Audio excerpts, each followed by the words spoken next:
Today on the show, what do you do if you regret marrying your spouse and now you have feelings for someone else? We quiz each other on retail stores from our childhood. And is it true that some people cannot visualize things in their minds? All this and much more on episode 23 of the Blimey Cow podcast. Jordan, we had our first viral clip this week. Welcome everyone to the Blimey Cow podcast. Every Friday we try to make the world a little less messy. My name is Josh. And I'm Jordan. Thanks to our supporters at supportblimeycow.com for making this show possible. And a huge shout out to Katie and Elizabeth Price, who became a supporter this week. Is it Katie and Elizabeth Price? It is Katie, Price? comma, okay, and Elizabeth Price. Thank you to both. You're not sisters. Thank you, though. This week's question is, if you could live anywhere in any state in this country... If you could live in any state in this country, which state there would it you go. That's a good question. So we'll talk about that next week. Comment below. Let us know. Jordan, let's get to our top stories. Our first story today is that we had our first viral clip on the Blimey Cow Clips channel. What does viral mean these days? For us... Yeah, on the Clips channel. Given that we normally get dozens of views on our clips because we're just a baby channel. Baby channel. We got over 1,000 views. Okay, YouTube blessed it in the algorithm. Wow. Which video was it? It was the Christian thirst trap boys get memed into oblivion video. Yeah. I did see that now that I think about it. I went to the channel and I thought, why does one of these... Oh. That's why. Christian thirst trap. It was a good title, memed into oblivion. I thought that was... Yeah. Especially like visceral. It sounds violent, but in a fun way. And now we almost have, 600 subscribers on the channel? Almost 600. So thank you. Thank you to You that. could be the 600th. Go to youtube.com/@BlimeyCowClips. Everything you love about the podcast without the time commitment. We upload clips every single day onto that channel. That's right. And now we're going viral. My story, my top story for this week is, we're always talking about the underground doghouse. People are sick of it. You don't want to hear about They're it not anymore. sick of it. They're excited. Oh yeah, people love it. Really? People love it. All I right. love it. Well. So tell us about the header. Is the header done? So the header is done, but this concrete, this can't just. If you're pouring a little slab of concrete as like a step to get into your home, okay, you can pull the formwork that you do, like the wood, yeah. in the next day. Oh sure, 2 days. But this literally could one day. kill a dog. Yeah, so I have to this is what's frustrating. I've done the work. I poured the header. It was like 5 bags of 80-pound bagged concrete. So that's not too much, considering the roof was like God knows how many. Thousands. It was like thousands of pounds. Now, because the header is linking both sides of the wall together, so it could collapse if you pull out that formwork from the bottom too fast. So you have to wait like 3 weeks, 21 days. Just to be sure. Just to be sure. Wouldn't you hate on the 20th day you pull it, it just cracks and falls, and you're like, son of a. Yeah, no, there's no way. But I've got some heavy duty rebar in that. Jordan, what does it feel like to know that you have built something where, like, in 1,000 years, your house is going to be a part of some national park, and that hole in the ground is going to be like, and this is what the ancient people slept. They put their dogs in these holes in the ground. Yeah, because that hole's not going anywhere. Like that hole is just in the earth now. That's true. I never built a really hole in the earth, that. 1,000-pound hole in the earth. More than that. Thousands of pounds. It's not going nowhere. Pounds. Pretty crazy. 10,000 pounds probably. So last week's question. Are we on the question of the week? Question of the week. The question that I came up with last week was, would you rather be a prodigy genius at one thing you don't like or average at 5 things that you love? Let's just look down right here at this poll that I'm going to post after we record. And wow. Whoa, that is surprising. What did they say, Josh? You can read it for they us. said that one. That was the winner. I would probably say be a prodigy genius at one thing because I'm sick of being the second one. Being average, probably above average at a bunch of things and not a prodigy genius at one thing. I would rather dislike doing one thing and get paid for it and then be able to really hone my skills of other things that I have to work hard for. Let me think of an example and see if I can break you of this idea. Okay. Give me something that I would just absolutely hate that I'm a prodigy at. Okay. Pickleball. That's going to trigger a lot of people. I don't hate pickleball, but they are taking up all the tennis courts, so it is unfortunate. It's hard because if you're a prodigy at something, how can you truly despise it? Because so it is kind of an unfair question, because there is a bit of joy in that. Like, wow, I'm better at this than anybody else. Like, I can just help them and answer. There would be a certain amount of joy. It wouldn't be just like, I hate my life. I can't come up with something that I would truly despise, like as a job. A stripper. I was just amazing at it. I'll cut this out. I was so good at that. I would have to pick 5 things to be good at, just because given the parameters that you set, if it had to be something that I didn't like doing, then no, I couldn't do that. I would hate my life every single day. The good Lord up above knows anytime I get scared or worried that I'm gonna have to get a real job, I just remember, no. God knows. He made me this way. God made me this way. I would not last. I would not survive. I would not be good for the people around me if I had to go work for other people. So, one way or another, I'm going to keep on working from home. It's the same. Never back down, never quit. Never back down, never quit. It's the same principle here. I would rather work my whole life, middle class, blue collar. This week's question is, if you could live in any state, which state in the United States would you live in? Christian meme review. Here we go.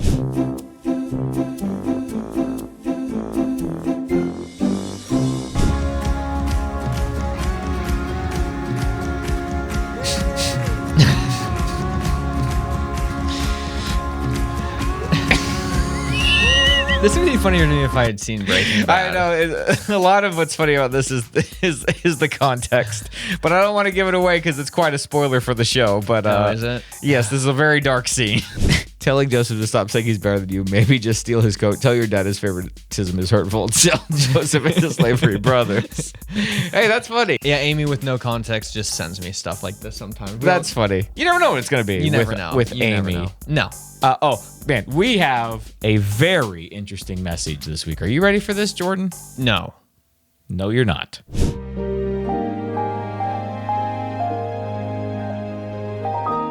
Dear Jordan and Josh, I think I ruined my life. I did the good Christian homeschooled girl thing and got married to what I thought was my one and only. He is a great guy, but our marriage has been a disaster from the start, and I had a gut feeling 3 weeks in that I made a mistake. Fast forward, we've been married almost 4 years, and I developed some feelings for a fellow tutor at my university. I ignored these feelings, but over the last year, we became really close friends, and everything blew up when he admitted feelings for me as well. Things almost went too far, but we broke it off and agreed we needed to give each other space because the attraction was too strong and we could no longer ignore it. My husband is aware of the situation and is determined to win me back, even though we agree I probably was never in love with him in the first place and our marriage was too rushed. We are signed up for counseling, but I am worried that if we stay together, I will forever be trying to avoid affairs because I am not / never have been in love with him. Is the relationship worth saving? An 8+ year fan who made bad choices but loves your show. All right, she's asking for mercy with that signature there at the end. Yeah. We're about to get Jordan's messages, Jordan, here for a second, I think. If both parties are like, this isn't working. This isn't going to work. Uh-huh. Also, we have no children. And call it a mulligan. just say, let's just act like this never happened. There weren't that many people there. How many people were really invited to the wedding? Yeah, no one will even notice. Look, I don't know. All I can say is find a way to find that the man was committing adultery in his heart. And even in his heart. And then you can break it off. It's so simple. Is there any chance he watches porn? Is there any It's adultery. It's over. No, I don't know. He could say the same thing to her, I guess.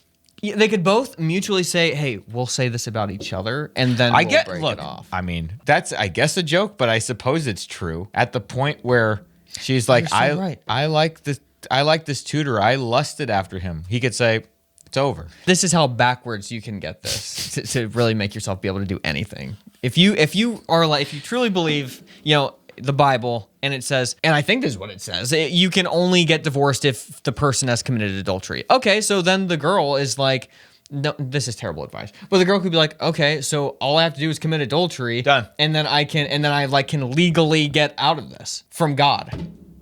Hey, I committed adultery, so I'm leaving. Whoopsie-doopsies. So sorry. Now, this is a horrible thing. I'm not saying this. I'm not saying to do that. That's horrible. But I'm just saying that this is how backwards people can think. Yeah.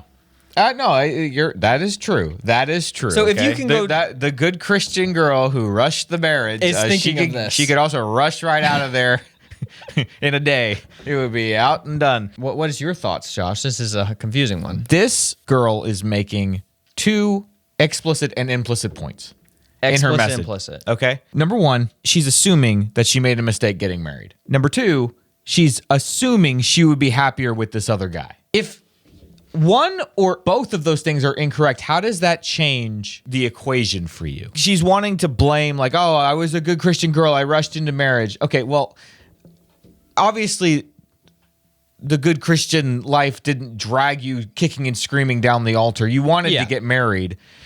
I tend to think that this is the kind of person, and I appreciate that you watch our show and that you've watched for so many years. Thank you. I think that there's a chance you might be the kind of person who is not going to be happy regardless of your situation. So I think that if you were to divorce this guy and go with this tutor guy or go somewhere else, I think that you would end up realizing that was a mistake too. All of this whole problem seems very carnal. I think that people can marry somebody and then think, oh, wow, was this the right decision? And then both people can be like, well, yeah, we got married young.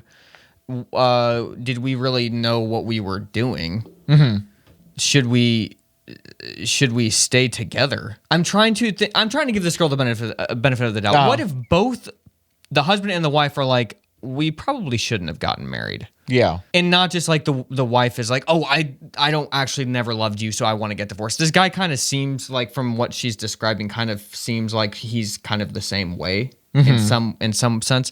So if that's the case, what happens in that special instance? Right. That's the question. What happens? Life is, it's all very nuanced. It is. But maybe it's not. Maybe if you got married, maybe you stick it out. Maybe that's how it is. It's like on a case-by-case basis, you want to say, I mean, yeah, I get what you're saying. Yeah. I understand. Yeah, that is. But on the whole, I think there is something to be said for the institution, and that it's a lifetime guarantee. You know, and you don't just, oh, I say I do unless I change my mind. Yeah. In a few years or in 3 weeks. I don't know. It's like that. Then what's the point? Like, why am I buying you a gift? Why am I getting dressed up on a Sunday to come watch you? Hopefully this works. That's not like that. That's not even nearly. So it's like, not to say you have to be the sacrificial lamb to preserve the institution. I'm just saying that I think that this attitude has become pervasive. Life's not about your happiness, but it does make it a little bit more nuanced, I feel like, since you don't have kids. So it's like, all right, well, there's no seed there. So I see kind of what you're saying too. It's like, naturally, your instinct is that is an exception if they don't have children. If they had children, you would say, yeah, stay together. Right. But if they don't, and maybe it's wrong, but your brain says, if both people are like, I don't know if we should keep doing this anymore. Yeah. I don't know. Yeah. Oh, it's probably completely not Christian at all to say that. But instinctively, that is how you react. She has lusted after the tutor. So he can get a divorce. The one thing I know for sure about this message, the one thing I can say very clearly is that I don't think you're going to be happy with the tutor. Yeah, that's true. Now we're kind of taking your question and making a bigger thought out of it. It's like, but what if? Yeah, I don't know. I mean, look, I get it's like, oh, I got married young. I didn't know what I was doing. It's like, yeah, that's the fun of it. You're supposed to grow up together. You're supposed to all kind of. But they're growing apart. Well, you're gonna grow apart with anybody. That's true. Okay, I mean, if that's the dude, at some point you were close enough to somebody to say, I'm gonna make a lifetime commitment to you. Oh, you know what? Actually, it was because I was homeschooled Christian. It was because I rushed him because I'm a homeschool Christian. Yeah. Whatever. No. Look, sure, okay, maybe you had additional pressure, but again, you weren't dragged down. It's not like your parents shoved you down the aisle. I mean, I'm sure you can find some TLC special somewhere that someone does that somewhere, but you know, come on. Well, I hope that answered your question. Okay, what's next? Oh, here we go. This is gonna be fun. We've only done this segment one time before, but here we're bringing it back. It's called Member.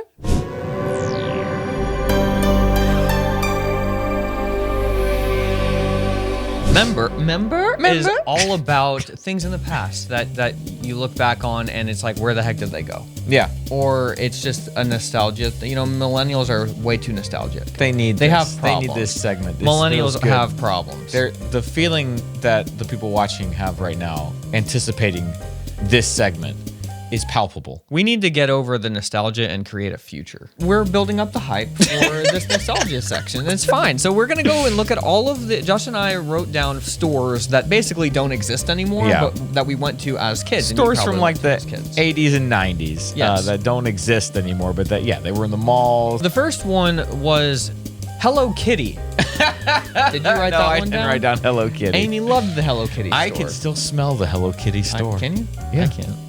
I don't know. What did they sell in the Hello Kitty store? Hello Kitty memorabilia. Yeah. And it went around recently that Hello Kitty is not actually a cat. Hello Kitty is a little girl. What?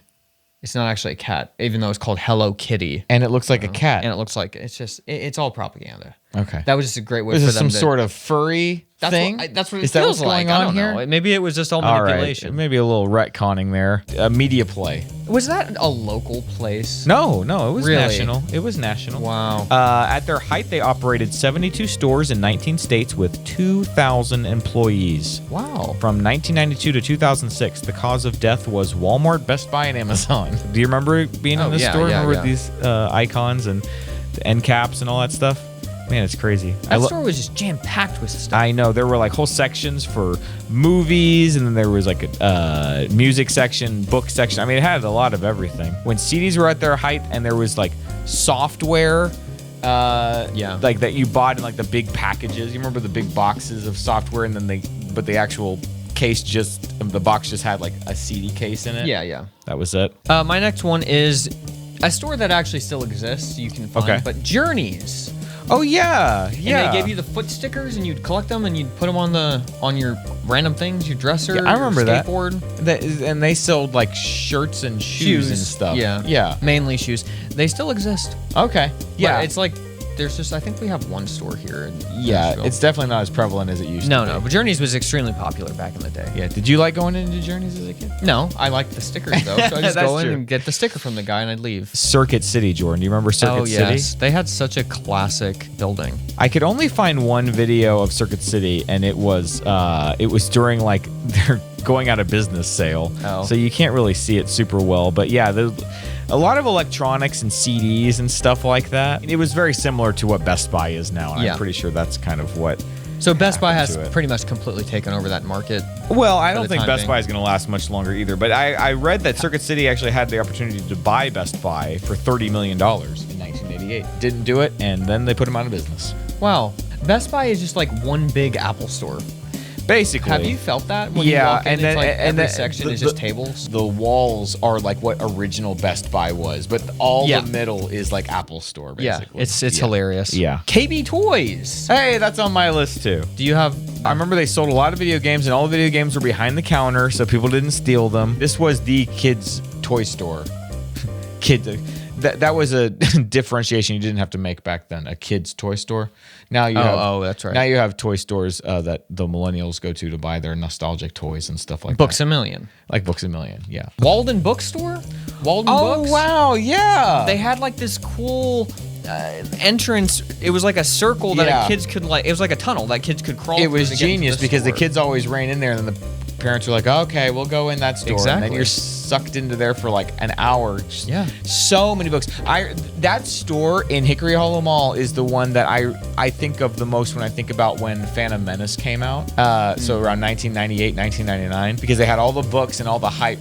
That store was only there for probably like 5 years. And then it was gone. Yeah. Funko Land. Do you remember Funko Land? Yeah, I was going to put that on the list. I didn't know if that was actually like a store that was It was. statewide. Do you remember? Nationwide. Okay, so Funko Land was outside of Hickory Hollow Mall. Yeah, I know where it is. But do you remember in Hickory Hollow Mall, there was that other video game store called Babbage's? No. Like over on the side of the mall we didn't go to very often, the Sears side. Babbage's and Funkoland merged and started GameStop. Oh, so Funkoland is still alive? Yeah, technically? so that's good. Babbage's sold new stuff. Funkoland sold the used stuff. So they merged and became GameStop, where you bought new and used things. That's cool. Isn't that interesting? And GameStop's doing okay? I mean, it seems like they're not doing so great. Not really. What's going to happen if GameStop goes out? They're the only game. Yeah, I don't know how we're going to trade our games anymore. That's going to be a real. Something else got to pop up. I don't know. The video game makers would love for GameStop to die, because they would love to just sell everything digitally. One, because it's cheaper for them, but then two, you can't trade that stuff in. You know what I mean? You can't buy a used digital copy of something. So they're going to make more money. That's true. Or what they're really going to do is encourage more pirating. Actually. Yeah. And I remember Funkoland, this was a place, like when this was popular, it was mostly like NES and Super NES used games. And they had these big sheets with all the games and how much you got if you traded each one of those games. Oh, really? Mm-hmm.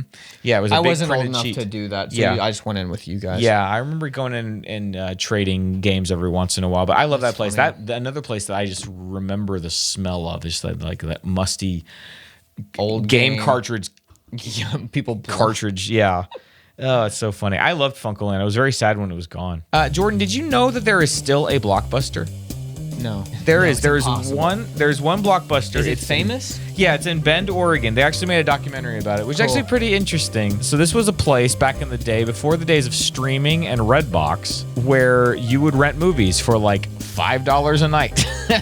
And we were all just okay with that until any other alternative came up, and then Blockbuster was out of business. They actually had the opportunity to purchase the fledgling Netflix for $50 million in 2000. And they said, nah, we'll just do our own thing. Wow. And then Netflix put them out of business, and Redbox did as well. Wow, and then it would have been called Blockbuster. If they had done a streaming service, it would have been called Blockbuster. They tried to do one. It didn't really take off. You know, and these companies where they have brick and mortar stores and they try to do like something like digital or internet, it's like they're taking the brick and mortar mindset and trying to shove it into an internet thing, versus a company like Netflix that was like, we're just going to do internet stuff. Basically, they were smart, quick, and said, hey, we are mailing DVDs, but we're actually going to start streaming. What a classic story. Yeah, it'd be interesting to watch that documentary. Yeah, it's pretty good. They didn't just randomly open that one just as a... No. It's been there for a long time. That's cool. And a lot of the appeal now is that it's the last one. So it does really well because people travel there. Yeah. I'm sure that does incredibly well. Oh yeah, we didn't rent a lot of movies growing up, but I liked going into Blockbuster. Yeah, we would just walk around. I don't even remember ever. I think you could buy some movies there too. Yeah, you could buy movies too. I think we did that. There was a Hollywood video, a store called Hollywood Video too, that was a competitor, and they sold a lot of used movies. So. There's over where we grew up. There's a Hollywood studio. Is it Hollywood Videos? Hollywood Videos. Hollywood Videos that closed down because they all closed down, and then it became a hair store, so it was called Hollywood Hair. Oh yeah, and they kept the same sign. They just took out. I forgot about hair. that. Yeah, is that still there? Is that in Mount Juliet?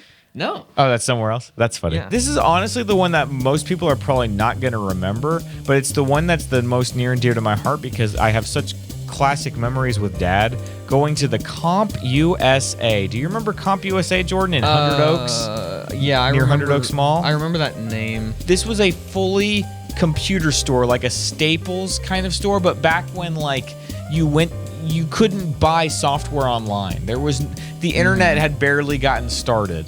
So I remember going there at Grandma and Papa's house at the mall. Yes, that was a cool store. There was just aisles and aisles of software, just all like games and just word processors and just I remember they sold a lot of accessories for games like wheels for race games and stuff. That's what was huge. I mean, it was like 2 stories, and it was like, you remember that? It was like they had. It was like a railing all around the side. Yeah, that was the one you're thinking of. Wasn't a Comp USA. I forget. What was that? I don't know. We'd have to ask Dad. But that's the same Uncle kind Rick of worked store? there for a did he? minute. Yeah. Is that the same kind But it of was the store? kind of same kind of store. Yeah. It was very similar to CompUSA to the point where I made that same mistake when I was younger too. But That's yeah, funny. and I have a nostalgia for that store too. But it was just it was like right when computers sort of became cheap enough that people could buy them, and so there was just this flood of just software and all kinds of excitement for computers. So there were all these computer stores, and CompUSA was the coolest one. Mm-hmm. And so I just remember going there and just looking. It was just it felt like limitless possibility of like, man, these are all the things we can do on our computer. Yeah. It was so cool. We would get like Magic School Bus learning games, and man, I'm so glad that Dad got a computer and that we got to do that. And that like Grandma had a computer too, and we would go over there. Math blasters. Yeah, but Grandma Taylor as well. We would play. We would play Wheel of Fortune and Family Feud. Yeah. Just go in the back room. Oh. Good times. Does that feel good? Or do you feel a little emptier inside? More empty? It's a good empty. It's a good empty.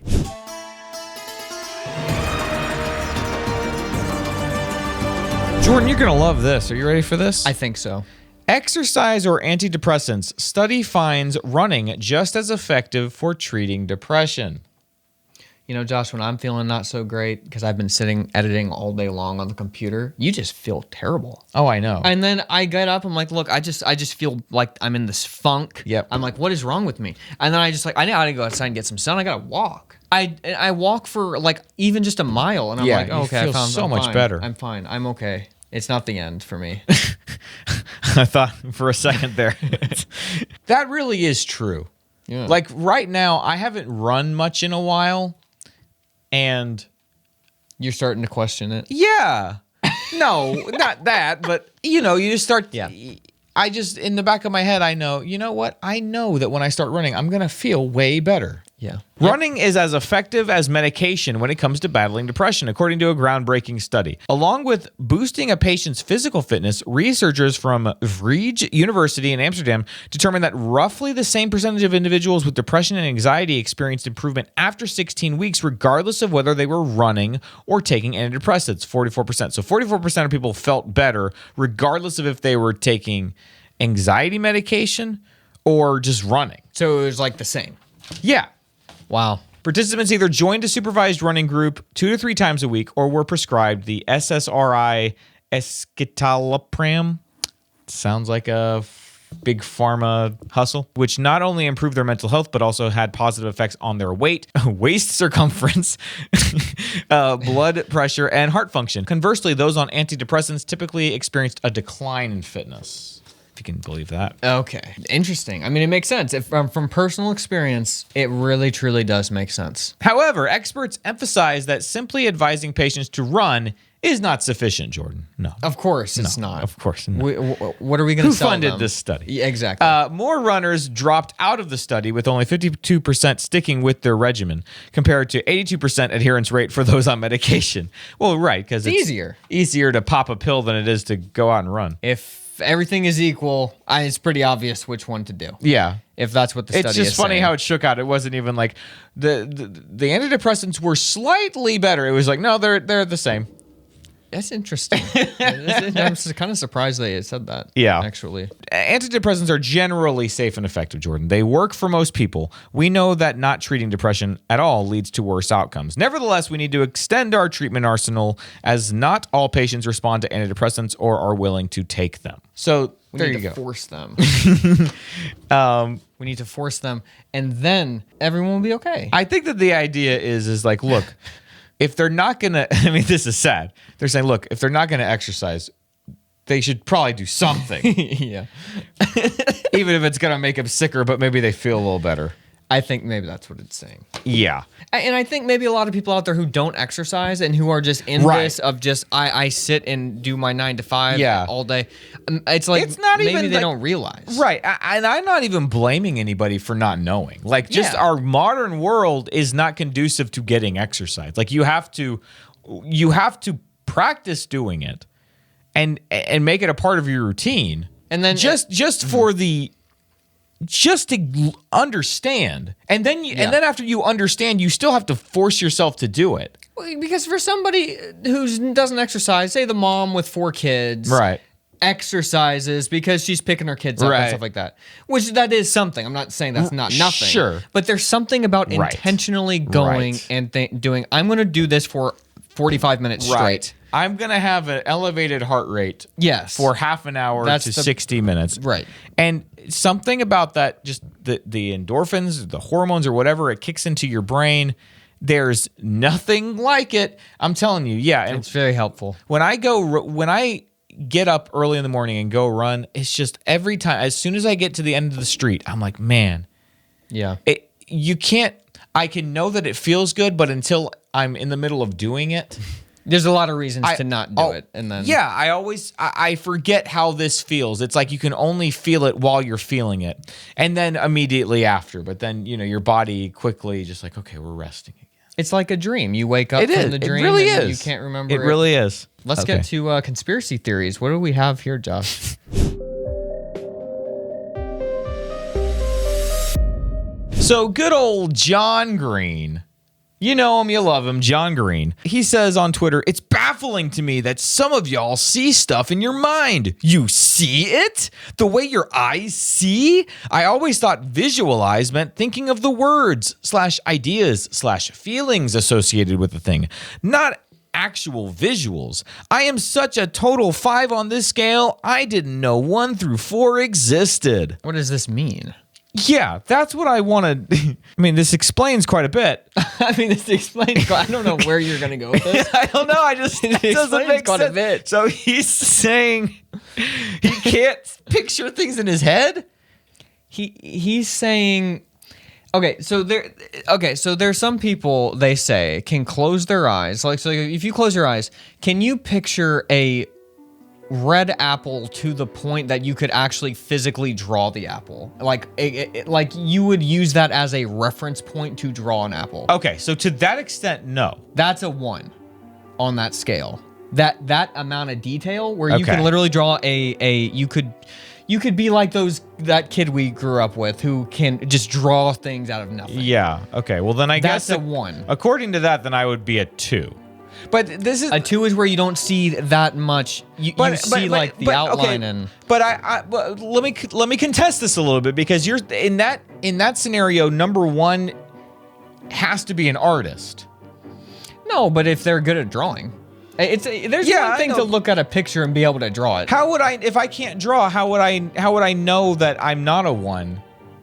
You know what I mean? Like I need some other model for, like, if I can close my eyes and visualize like an event that happened, a memory, or like, okay, I can imagine what it's going to look like when I'm editing a video, or you know what I mean? Like, Yeah. does that, can I still qualify as a 1 in that way? I see what you mean. But yeah. So are you a 1? No. What are you? I don't. According to that. I truly don't know. I mean, like, so if people say, yeah, I close my eyes, I'm just seeing black. I don't see like images pop up of like a red apple or like a. Well, this is making me question myself, because I've never thought that I couldn't do this, but then I was like, okay, if I close my eyes. Does like a movie pop up where you can see scenes, like if you could just pop up a road, you could be in New York City. You can see that's like what they're saying. But can I? I mean, yeah, obviously when I close my eyes, it's black. That's but like what, yeah. I can see things. I can imagine that. I think this is saying is like, I can't imagine. He's saying I can't even imagine images. I just think of words and the way I feel about things. And it's complicated, because it's like, I think that nobody actually knows what they're describing when they describe it. I think that everyone is trying to describe something that's indescribable that we all experience, and then we make this chart of like 1, 2, 3, 4, 5 when we're all really seeing almost the same thing. That's why I feel like this is a conspiracy. What this reminds me of truly is that internal monologue debacle. Do you remember this? Remember when this was a thing going around? That some people can't think of words in their head? Oh, that's what I thought this was. This is the same thing. This is a sister of this, a cousin. Yeah, I don't remember where I got this. There are different theories, but the simplest and least condescending, least pejorative view of folks who don't regularly have inner monologues is that many of them are processing information and prepping for tasks using visual imagery rather than words. So it's saying that if you're a 1 on this scale, you don't have an internal monologue. But if you're a 5, that means you do see words. So that's what John Green is saying here. He's saying, I just think in words. I don't think in images. So you can't just, he's saying he can't just be in the shower and just kind of, he has to be thinking, the dog is this. I'm going to build a dog house. And it's not just like this idea that he's like imagining. And I am more that way. Like, I'm always thinking in words, I think, but I can also think in images. Right. I think.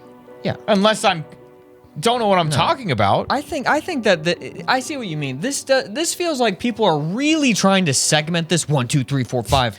When it's like, okay, everyone we is all have desperate to have a number. Yeah, that's what it feels like. It's like we're all this. I'm not saying we're all the same.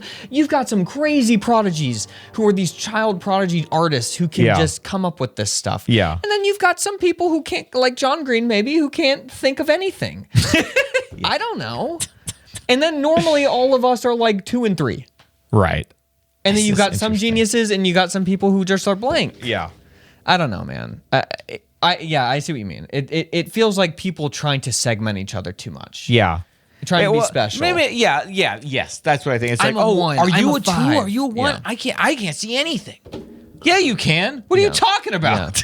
Yeah. like right now, if I'm just sitting here, I can picture a color picture without seeing colors, without seeing of my doghouse and of my dog. I can make up them walking up to it. Like I'm visualizing this in my mind. Like if you can't visualize colors, how do you know what a color is? Like, how can I look at this sheet of paper and say that's white if I can't visualize what white is in my brain? Right, without even closing your eyes, you can think this is, I can visualize green. Yeah. You're not seeing it, but you can visualize it. Yeah. You can know, you think of it, you know the feeling it gives you. Right. Yeah, I don't know. It all seems hokey to me. It does. This is a conspiracy. I think it's just to get 24 million views. That and is he posted correct. that at exactly 11:11 a.m., so that's another conspiracy. I just wanted to talk about that a little bit. Yeah, that has peed me off in the past. Like this constant I know. thing. That's real. You know, honestly, that's what I really want to talk about. This annoyed me, but I didn't know why. Thank you for helping me with that. Okay. Okay. Finally, let's close our eyes, look into the black abyss, and super recognize. Yes. I'm going to give you 3 images from this French TV show that I've been watching. Okay. 3 different people. And I want you to pick out which one looks like it's not just one person they look at. They look like 2 people added together. Looks exactly like this person, okay? Okay. So this is a French show I was watching, and these are the characters. So you got A, B, and C. I mean, that guy looks like Woody Harrelson to me, but you don't know who that is, so that's not going to be the answer. That's not the answer. Incorrect. I don't know. I mean, she looks like someone from Teen Mom. She just has that look. She got that vibe. She does. I don't know. She does. I've never even seen Teen Mom. She just has that vibe. That's feeling recognition. And then that guy kind of sort of looks like the dad from This Is Us. Milo, whatever, from Gilmore Girls. All right, go ahead and tell me I'm wrong. Okay, so if you combined Tobey Maguire, good old Spidey, Casey Neistat, oh yeah, you get this man. Wow, how weird is that? That is very strange. Doesn't that look You're like him? right. Look at the kind of goofy eyeball proportions mixed with that intense jawline on Tobey Maguire. And Casey Neistat's nose. Casey Neistat's nose. And mouth. And mouth, wow.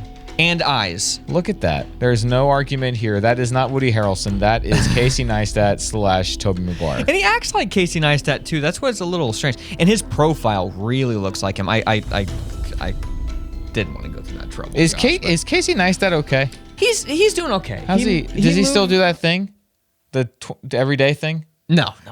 He stopped doing that? Yeah, he doesn't do that. Do people still like his videos? Yeah. Okay, that's good. Is he as influential as he once was? No, and he doesn't care. None of us are. He just wanted. He made a ton of money, and now he's able to support his family, and he can make videos when he wants. That's what he wants to do. That's all he wants, and it's always great. freaks Good me for out that him. he like showed him like going to his office all the time in New York. I was like, people just like. that's scary. there all I the can't time. imagine. Yeah. Like you get some freak weirdo. It gave me hope. Jordan, what gave you hope this week? I talk about the same thing every time. People are sick of it. Like I've said, Josh, people Walking they're again? sick- No, we are doing that though. We're still walking a lot. Me and Sarah. Chickens again? Yes. So more chickens just come out of the woodwork, and they've got 6 chicks with them, and so they're so cute. They're all little white, and the mother is just like this pure white chicken, and she has like all these pure white little hens. And it's funny because that means that they were all hers. Like sometimes she went into this really isolated area, so a lot of the hens they're funny, man. They like if they see that one is going to sit on eggs, they would go and lay in that spot for like a day, and then they just go back to the chicken coop. But she was in such an isolated spot that she just laid 6 eggs. Yeah. And then just sat on them. So they're all hers. They're all like her genes, which is That's cute. cool. I actually have this should have gone in conspiracy theories. This is what this actually gave me hope. A lot of people think, that this is going to come back to chickens, but that they say that squirrels are stupid. That squirrels they're like, well, why do the squirrels, co-sign that. they're like the squirrels, they take the nuts and then they just bury them randomly. They take the nuts and they bury the nuts in the. And and they're saying they're not going to remember, and they don't remember. They don't remember. How do we know? We don't know what they're thinking. What are they? Eating too much canola oil? No, what I think they're doing. I think the squirrels are smarter than anybody. They're saying, hey, look, we've got a field here with no trees. Let's plant a seed. They're not idiots. They know They're trying to preserve humanity. They're trying to preserve, make a new home. That's what they're doing. And I thought that. And then I saw a tweet. I was like, oh, I should tweet that, but I didn't. And then somebody tweeted like literally 6 months later, tweet went viral, got like 1 million retweets. And I was like, it's exactly what I was saying. So anyways, this brings me back to what it gave me hope, is that I think chickens are the same as the squirrels. They're the same as my worms that I keep in that bucket, where they don't overproduce themselves. If they like the worms that I have or had, that I don't have them right now, but if you have these specific red wiggler worms in a bucket, they don't overproduce to where they can't live in the bucket. They will perfectly produce just enough of themselves cool. to stay and have a perfect ecosystem in the bucket. That's cool. I think that's the same way that chickens are. I think, and I can't prove this, but just from observing over the past years, I think that chickens have this knowledge of, okay, we have this many roosters, we have this much land that we like our territory is, so we can produce this many chickens in this area. And I think that that's just a thing that they're doing in the background. I can't prove that. It's probably wrong, but I believe that it's right. Because if we have had confined chickens, they don't go broody.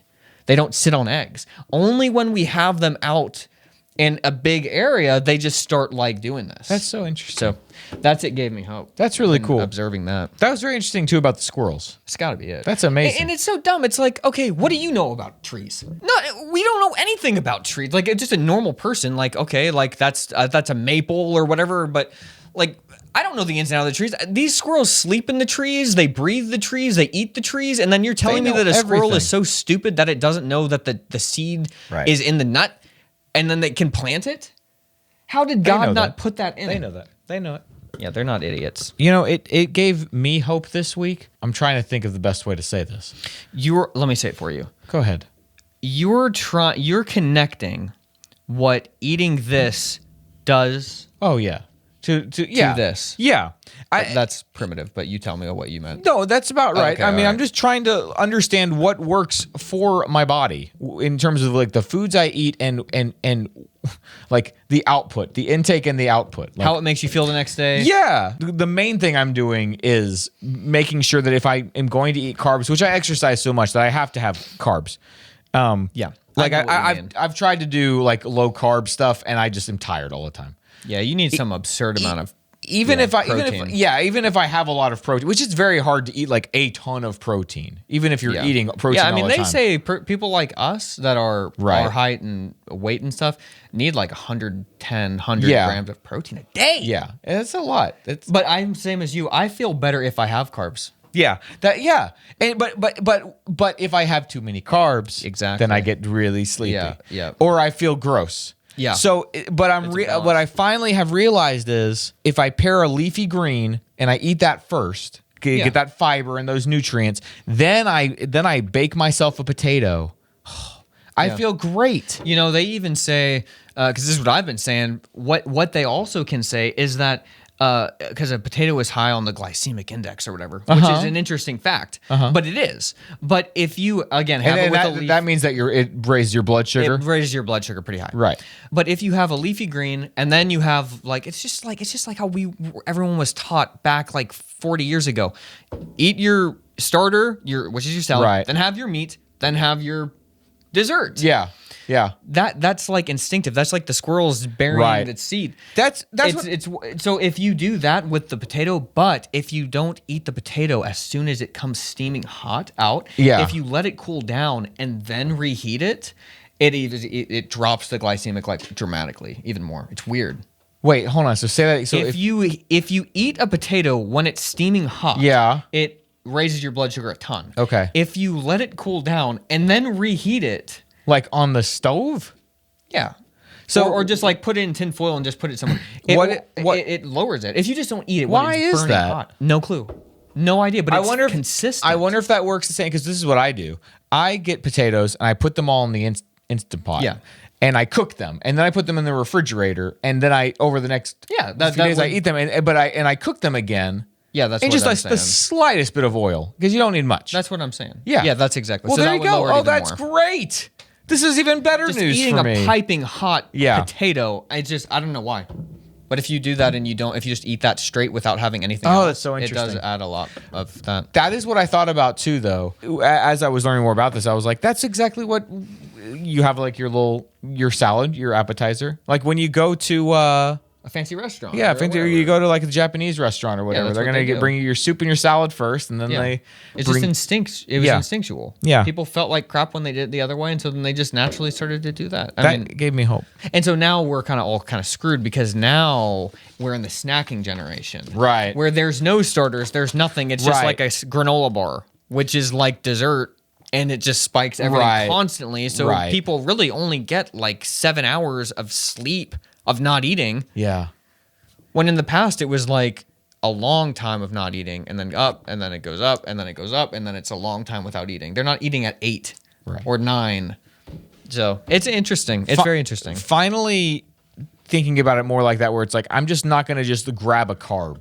If I'm gonna Yeah, eat a yeah. carb, I'm gonna make sure I have a salad beforehand. That either I don't have the carb or I'm like, I am hungry enough to have a meal. I'm just gonna do the whole thing, and I feel much better. So it's been good. That's cool. Very Yeah. good.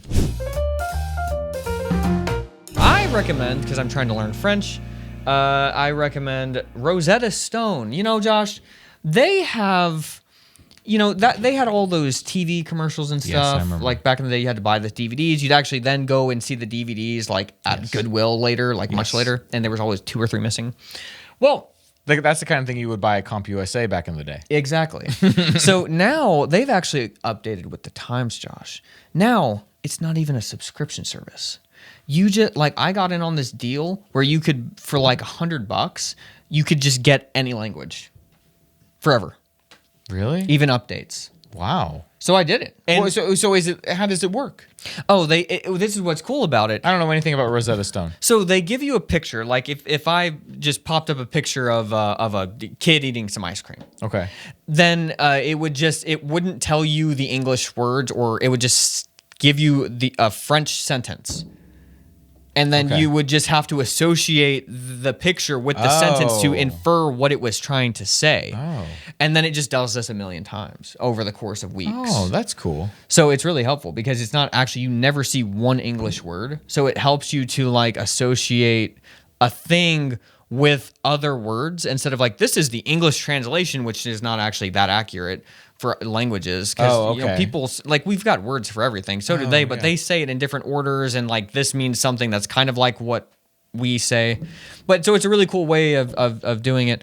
So I do that, and then I do Duolingo. But I found that Rosetta Stone seems more serious. Yeah. In some Duolingo way. is an app. It is fun app. an app that's constantly trying to make me upgrade Yeah. to not get ads. I And the only ad that I get is their upgrade ad. That's it. love Duolingo, but the emphasis they put on keeping your streak. Yeah, it's annoying. When you lose your streak, you lose all your motivation to keep going. It's like, well, there went my 100-day. What? I don't want to start. That was the whole reason I was still enjoying this, was that I could say I did it for 100 days. Yeah, Rosetta Stone's not like that. Yeah. It's cool. So I've been doing that. I've been doing Duolingo just casually. I literally don't even care about the streak. Is it an actual like software you download, or is it just on their website? It's just Rosetta Stone on their website. Oh, okay. Cool. Yeah, I don't know what their deal is now, but the deal was so good.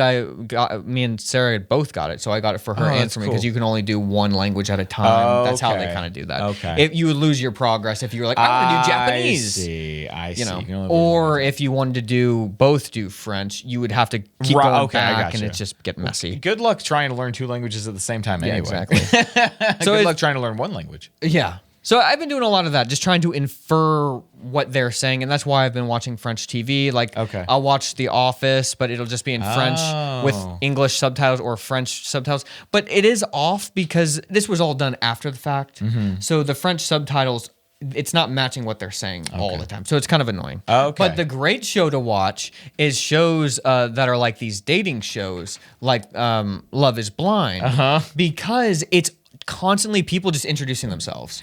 Oh, hey, I'm this person. What do you like to do? Yeah, Oh, I like to ride my bike. I like to do this. And so you're just hearing that 100,000 times, and different people interacting like, oh, this kind of girl says things this way. This macho guy says things this way. Oh, interesting. So it's been very helpful. That's cool. I recommend Adventures in Odyssey, which I don't think is probably a new idea to most people watching this. I've listened to it my whole life. They still making shows? Oh yeah, they're almost to 1,000 episodes now. Wow. And in the last few years, they started the Adventures in Odyssey Club, which is now a subscription service. They do a subscription service. I think it's like $10 a month, but you get the app and it has every episode. Wow. You can download them so you can listen to them in the car or whatever if you want, or you just stream them. What's it called? The Adventures in Odyssey Club. That's cool. And yeah, for years I have subscribed, even though I have all the episodes, so I didn't really need them. But sometimes it was just nice just to be able to pull up an Yeah. app. But now Isaac is old enough that he wants to listen to it. So now in the car we listen to. So I'm pulling out different episodes, and it's always so good. And there's so many of them that I haven't heard, like newer ones that I never listened to that are really good. And I don't know. They still have quite a following. Oh yeah. They're doing well. They're doing Okay, great. good. Yeah, I think the subscription service has done well for Yeah. them. But it's an audio drama that's been around since the 1980s, just about a little town called Odyssey and all the people that live in there. And it's a fantastic, good values, and there's a lot of really good storylines too that are very adult.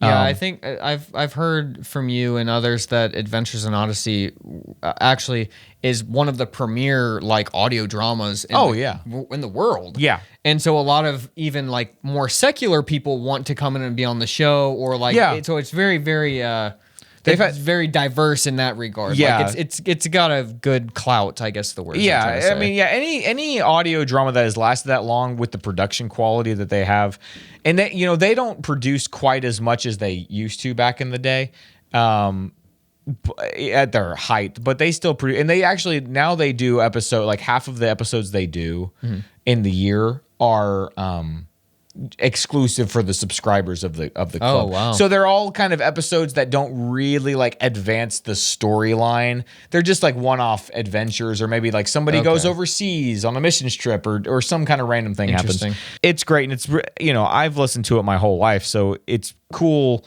now that my son is old enough it's to pretty cool. enjoy it, that he's like excited about it and interested in it, and it's been good. He loves Wooten. And I was kind of too old once Wooten showed up, so I wasn't, I missed that train. But he loves Wooten, so it's been a lot of fun. And you know what? That's One other hilarious. thing is that the folks that create Adventures in Odyssey, they've been so good to Blimey Cow over the years. They've been kind to us.